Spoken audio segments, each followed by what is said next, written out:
E aí, atômicos, tudo bem com vocês? Como é que vocês estão? Você já parou para pensar que o jeito que a gente consome mudou radicalmente na entrada do milênio, né? E por que hoje é tão importante e é tão relevante que a gente tá falando sobre consumo, sobre bolhas, que hoje a gente não pode mais considerar e a gente tem um consumo de massa? Não quer dizer que não somos consumistas. Vamos falar um pouco sobre tudo isso logo depois da vinheta.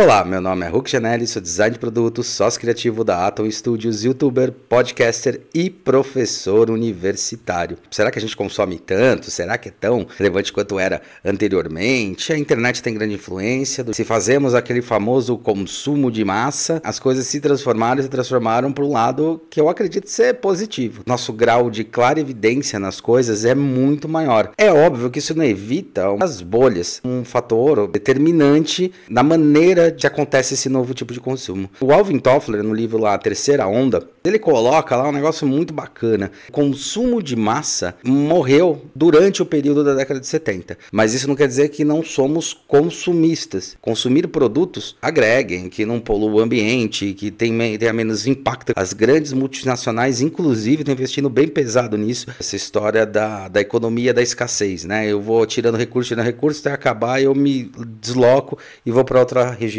tirar mais recursos. O ser humano, ele sempre teve essa característica. Quando eles eram nômades e se mudavam, eles extinguiam lá o recurso, se mudavam para o próximo, pegavam o recurso e mudavam. A mudança era tão lenta e a velocidade da extração também não era tão alta do jeito que é hoje, dava tempo da natureza ela se reconstituir. Hoje, com quase 7 bilhões de pessoas no planeta, cidades inteiras transformando a região, transformando a geografia, transformando o clima, a gente precisa rever nosso modo de ocupar os espaços. Como usar melhor os recursos que eu já tenho, começar a surgir as hortas em cima de tetos, justamente fazer com que aqueles espaços que estão concretados sejam espaços de cultivo. Tente retomar um pouco desse equilíbrio. É legal que o Toffler fala que lá na década de 50, pós-guerra, a indústria ela se remolda para ofertar melhores produtos e serviços. Também o poder de compra das pessoas começa a mudar. Nos Estados Unidos aparece lá o American Way of Life, mais ou menos essa ideia, uma sociedade perfeita, de um jeito perfeito de viver. Tem um boom econômico desse pós-guerra avassalador, que a guerra ela trouxe,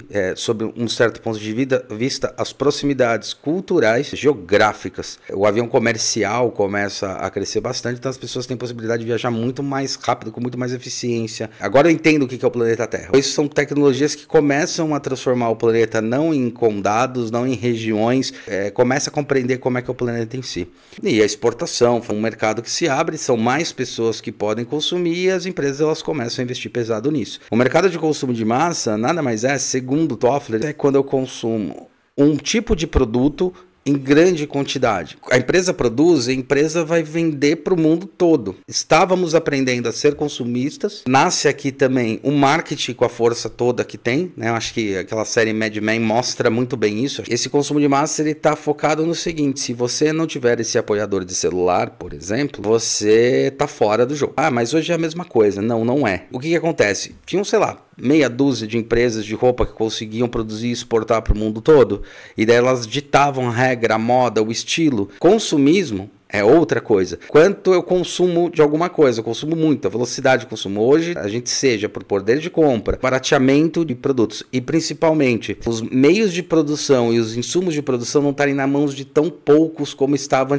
antigamente. Qualquer um pode ter acesso e produzir produtos. Na década de 60, os movimentos surgindo como contraculturais que vão restabelecer esse status quo, uma geração que vai discutir o que a geração anterior falou. Por isso que tem essas mudanças de comportamento, de entendimento. Hoje, meus sobrinhos e até meus alunos, para eles é muito claro, do ecológico, do sustentável, não é uma coisa mais discutível no ponto se tem que ser ou não. Tem que ser. Hoje em dia se discute quanto o meu produto Quando eu fiz faculdade, que foi lá no final dos anos 90, começou a discutir que os produtos precisavam ser pensados de uma maneira mais ecológica. Então, hoje em dia a gente fala sobre cadeia, a gente fala sobre circularidade. Então, como um produto entra no mercado de consumo e depois ele retorna de maneira sustentável para o meio. Então, quando a gente fala alguma coisa que é consumida em massa, a quantidade em relação à variedade. Tem baixa variedade de possibilidades e você consome muito. Se você não consome aquilo, você está fora do estilo. Isso é o consumo de massa. 70 arrebenta de vez, né?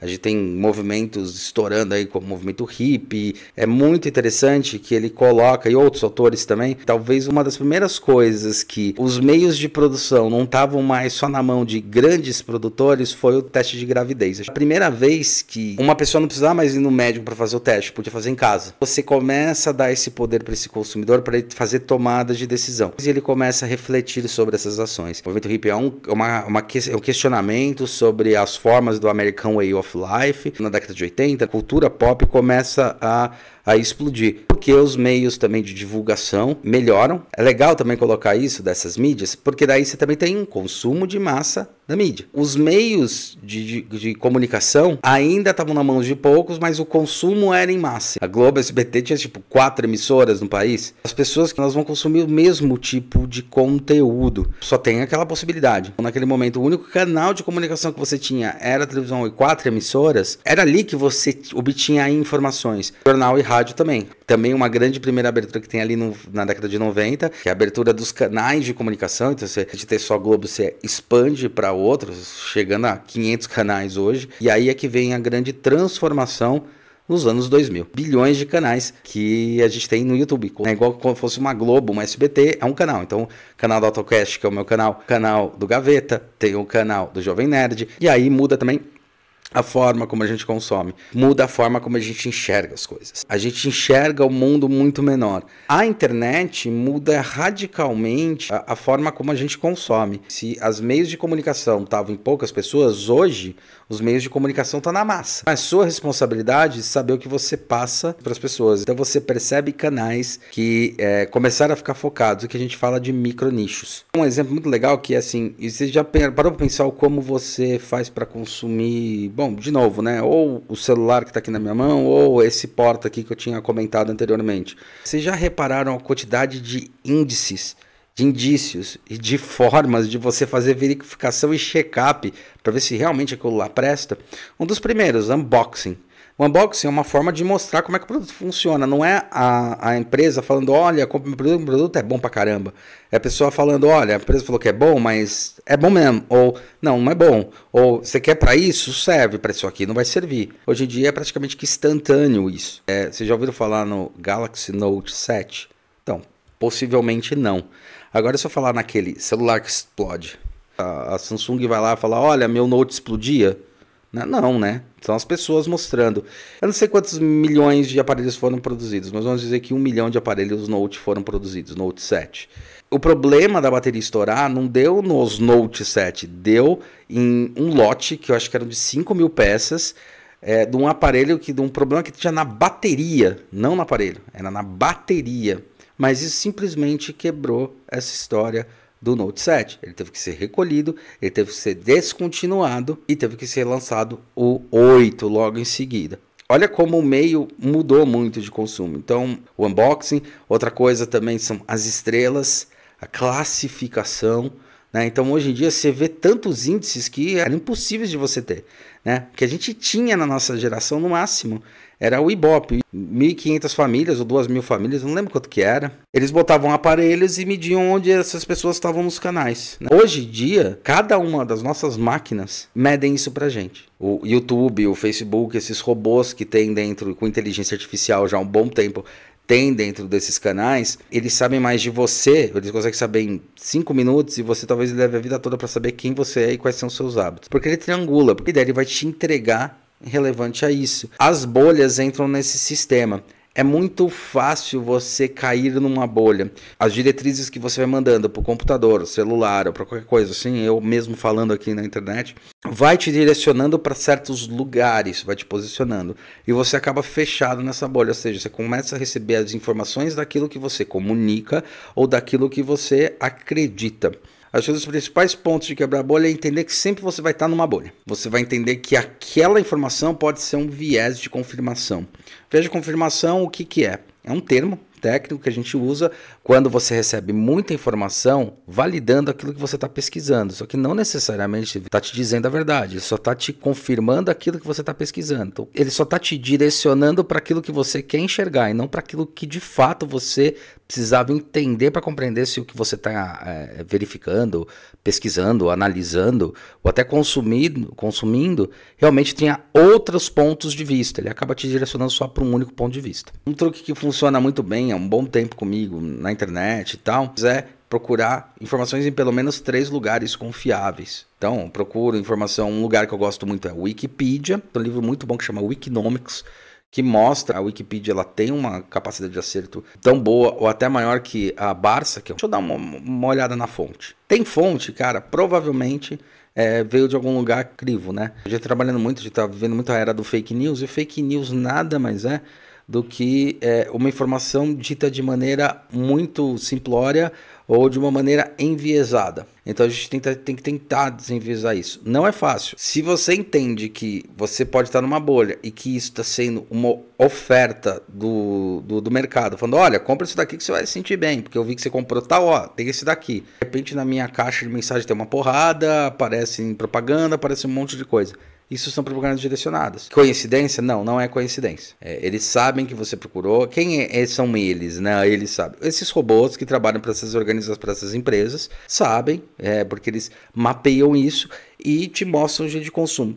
Se você entende isso, claro, você vai achar maravilhoso, porque você vai entender que, puta, isso pode jogar contra ou a favor. Jogar contra, você vai acreditando em tudo aquilo que cai. Jogar a favor, você olha e fala, cara, tá aparecendo muito.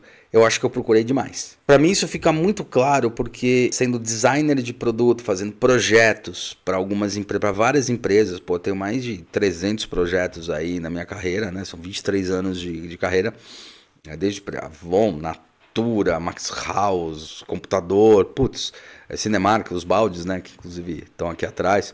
Cada elemento que eu vou estudar, cada projeto que eu vou estudar, sendo designer, eu tenho a obrigação de entender dois fatores. Primeiro, não é o que eu penso, não é o que eu acho, é o que eu pesquiso.